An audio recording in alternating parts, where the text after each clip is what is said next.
안녕하세요. 여기 가치 투자의 영원한 구심점, 벤저민 그레이엄이라는 전설적인 투자자가 있습니다. 그를 거쳐간 제자들은 대부분 억만장자가 되었으며 현재까지도 수많은 투자자들로부터 추앙을 받고 있습니다. 투자의 전설이 된 벤저민 그레이엄은 항상 성공적인 삶만 살았을까요? 그의 실제 삶은 어떠했을까요? 또한 그가 추구했던 가치 투자란 무엇일까요? 이러한 의문점들은 그레이엄의 삶의 흔적을 엿보게 만듭니다. 그는 살면서 3권의 책을 저술하였습니다. 이 3권의 책은 증권 분석, 현명한 투자자, 본인의 자서전입니다. 이 3권의 책 중 현명한 투자자는 주식 투자자들에게 바이블과 같은 명제라고 할 수 있습니다. 우리는 이 책으로부터 벤저민 그레이엄의 투자 철학을 엿볼 수 있습니다. 워렌 버핏은 자신의 투자 철학이 벤저민 그레이엄으로부터 85%를, 필립 피셔로부터 15%의 영향을 받아서 만들어졌다고 하였습니다. 벤저민 그레이엄의 투자 철학은 한마디로 말하면 가치 투자로 정의할 수 있습니다. 오늘은 흥미로운 벤저민 그레이엄의 인생의 궤적을 따라가 보며 그의 가치 투자 개념을 이해해 보겠습니다. 벤저민 그레이엄은 1894년 영국 런던에서 사업가 아버지 그로스 바움과 어머니 도라 사이의 막내로 태어났습니다. 그레이엄의 집안은 원래 가족 사업을 하는 집안이었습니다. 어린 시절 아버지는 사업의 확장을 위해 가족과 함께 미국으로 이민을 했습니다. 미국으로 건너온 아버지는 사업 수완이 뛰어났으나 췌장암으로 일찍 사망해 집안이 심한 위기를 맞았습니다. 궁핍한 환경 속에서 어머니 도라는 강한 생활력으로 위기를 헤쳐나가야 했습니다. 그레이엄의 위로는 2명의 형이 있었습니다.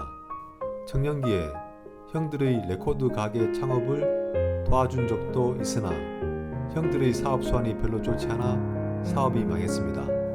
그 후로도 벤저민 외에 가족 내에 별다른 경제적인 능력을 갖춘 사람은 없었습니다. 그런 궁핍한 형편 때문에 눈치를 보며 친척 집에 얹혀 살기도 하였습니다. 농장에 일을 하러 가기도 하고 성격에 맞지 않는 외판원 일을 하며 많은 좌절을 겪었습니다. 이렇게 자신을 보호해줄 존재가 없는 어린 시절의 경험이 성인이 되고 부자가 된 이후에도 소비 습관과 인생관에 많은 영향을 주었습니다. 그레이엄은 학창 시절 월반을 할 정도로 수재였으며 승부욕도 강했습니다. 테니스도 유달리 잘했습니다. 또한 언어에 흥미가 있어 각종 언어를 독학하였습니다. 뉴욕 대학에서 공부하였으나 본인은 만족하지 못하여 자퇴하고 1년을 전화조립 회사에서 일합니다. 그 후 콜롬비아 대학 총장의 부름을 받아 장학금을 받고 다시 대학을 다닙니다. 직업은 세일즈로 시작했으나 별다른 재능이 없음을 깨닫습니다.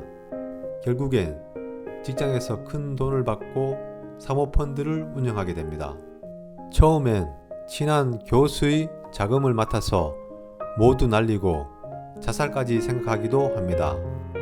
그는 오르기 쉬운 우선주엔 매수를, 떨어지기 쉬운 보통주엔 공매도를 걸었는데 동시에 한 종목에 이런 2가지 방식을 적용하는 기법을 써서 안전장치를 마련한 듯 합니다.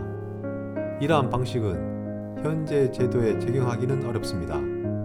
그 당시는 법도 허술하여 돈을 벌 틈이 많았는데 벤저민 그레이엄에게 그 틈들은 바닥에 널린 금화나 마찬가지였습니다. 가난한 성장 환경 탓에 투기적 성향은 적었습니다. 워렌 버핏뿐만 아니라 벤저민 그레이엄도 시대의 흐름은 어쩔 수 없었습니다. 대공황 때에는 많은 돈을 잃었고 루즈벨트 대통령 시절의 경제 부양 때에는 본격적으로 돈을 벌기 시작했습니다. 그레이엄의 말년쯤 워렌 버핏은 그레이엄의 콜롬비아 대학 강의를 듣는 학생 중 한 명이었습니다. 그레이엄이 버핏을 총애했다기보다는 버핏이 애제자를 자청하고 나선 격에 가깝다고 합니다. 그레이엄이 처음에 자기 회사에 들어오겠다는 버핏을 거부한 것에서 볼 수 있듯이 자선사업가처럼 행세하며 전략을 주장하고 어떤 제스처를 취하기 좋아하는 버핏의 성향 자체를 외향적으로 판단하여 자신과 본질적으로 다르다고 평가한 것으로 보입니다. 그레이엄은 성격상 한 명의 제자를 기르는 등에 관심이 있기보다는 늙어서도 연인과 러브레터를 보내고 개인적인 사색과 지피를 즐기는 철저한 개인주의적 인간이었습니다.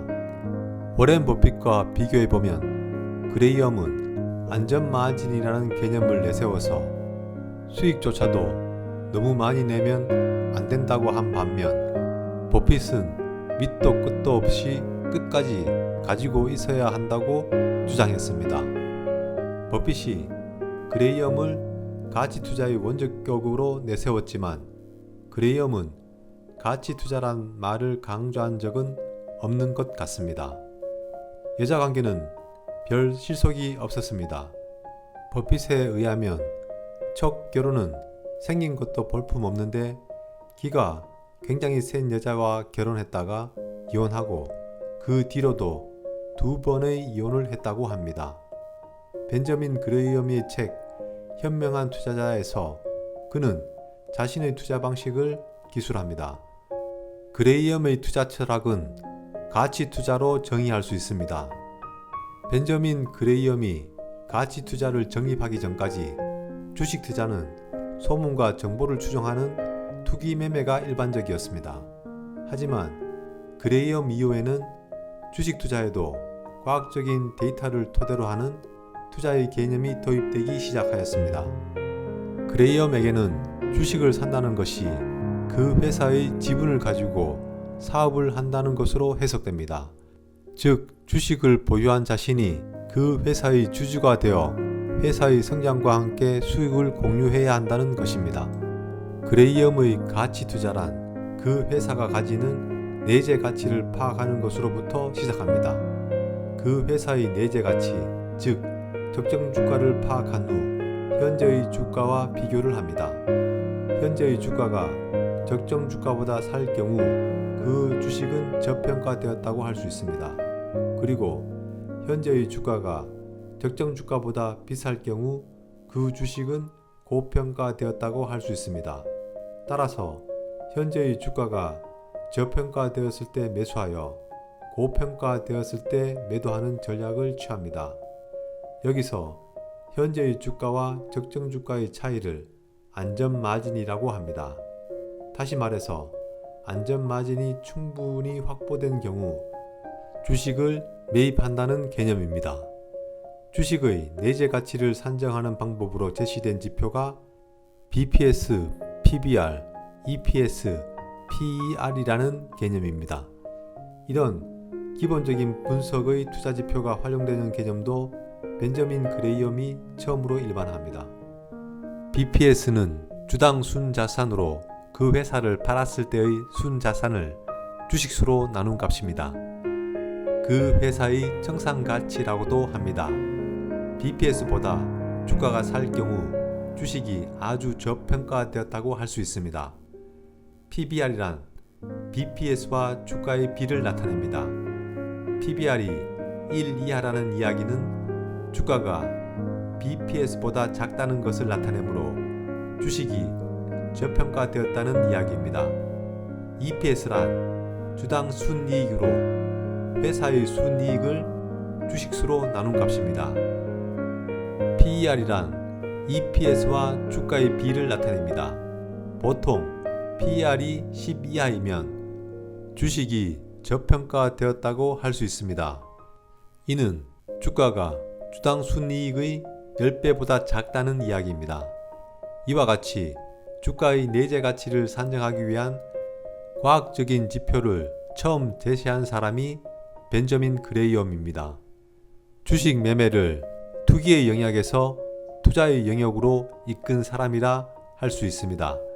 하지만 이 지표들은 주식의 성장성을 제대로 반영할 수 없다는 단점이 있습니다.